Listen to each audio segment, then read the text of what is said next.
Okay guys, Allen Brothers here with another Get Tip for you, and today we're going to be talking about how to make your chords last longer. Now, something that a lot of people just overlook and merely don't know, and because one thing about for guitar chords is everybody knows guitar chords are just going out like really fast all the time. Many people, when they take a guitar chord, I'll do it like this. All you do is come up and boom. We're gonna plug this bad boy in here and just go. Hey, I'm ready to play. There's only one problem with doing this. This chord here, this is what kills most guitar chords like this, okay? Because it's always hanging here.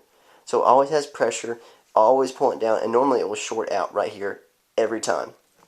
Or if you step on it, snag it, someone else hits it, it's gonna happen. Okay? We've all been there, alright?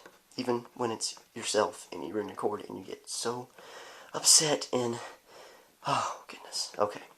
Anyway, so this is one thing guitarists simply do all the time or anything like this. But a trick that will make your chord last 2 times as long and just prevent you from having to go out there and buy another chord is if you will take it and slide it on the inside of your strap, pull it around, and then plug it in. Oh my goodness. This technique, ladies and gentlemen, I'll even put it on my strap sometimes just to hold it in place. This right here stays in place. It prevents the pressure from pulling down the cord all the time. Someone snags it. It's tight in there pretty good. It's not going to get snagged. And this little trick will save chords.